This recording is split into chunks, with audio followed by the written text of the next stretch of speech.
প্রধানমন্ত্রীর পদ ছেড়ে বোন রেহানাকে নিয়ে শেখ হাসিনা যখন দেশ ত্যাগ করেন তখন গণভবনে ঢুকে পড়েন সাধারণ মানুষ। আনন্দ উল্লাস করে নিজেদের বিজয় উদযাপন করেন আন্দোলনকারীরা। নতুন প্রজন্মের শিক্ষার্থীরা জানান, এ বিজয় জনগণের, এ বিজয় বৈষম্যহীন বাংলাদেশ গঠনের পথে যাত্রার। আবু হানিফের তোলা ছবিতে রিপোর্ট করছেন সিকান্দার রেমান। সারা বিশ্বের শত কোটি মানুষকে দেখিয়ে দিল বাংলাদেশের জনগণ, সাম্য ও ন্যায়ের ভিত্তিতে রাষ্ট্র গঠন, বৈষম্যহীন সমাজ ব্যবস্থা বহাল এবং মানুষে মানুষে ভেদাভেদ কমাতে যে আন্দোলনের সূচনা, সেই আন্দোলনের সমাপ্তি বিজয়ে।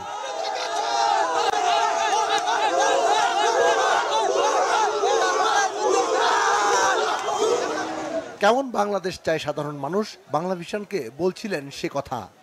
তিনটা ইলেকশন আমাদেরকে ভোট দিতে দেয় নাই, আমরা কিছু বলি নাই, কিন্তু যখন আবু সাইদের জীবন নিয়ে গেছে, ওর তো শুধু শাড়ি নিছি আমরা, ও তো আবু সাইদের জীবন নিয়ে গেছে আরো লাখো ভাইয়ের সাথে, হাজার হাজার ভাই মারা গেছে আমার।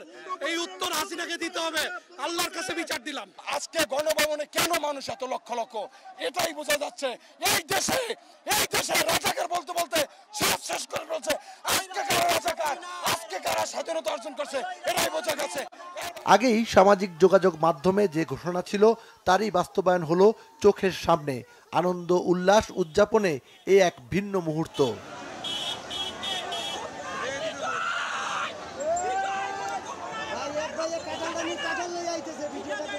এই দেশে আর যেন কোনো স্বৈরাচারের জন্ম না হয়, সেজন্য শেখ হাসিনাকে উপযুক্তভাবে বিচার করতে হবে।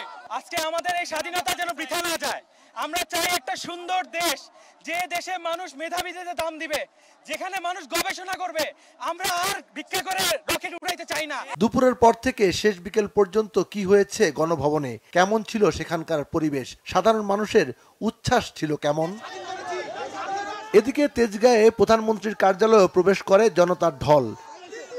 কি ঘটেছে প্রধানমন্ত্রীর কার্যালয়ের ভেতরে, কেমন ছিল পরিবেশ, সবকিছুই দেখেছেন সাধারণ মানুষ।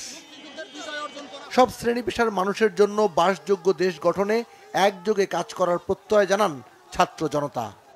এতদিন আন্দোলনকারীরা বলতেন, লেগেছে রক্তে আগুন লেগেছে, রক্তের দাম দিয়ে কেনা এই বাংলা কারো হাতে ইজারা দেওয়া হয়নি।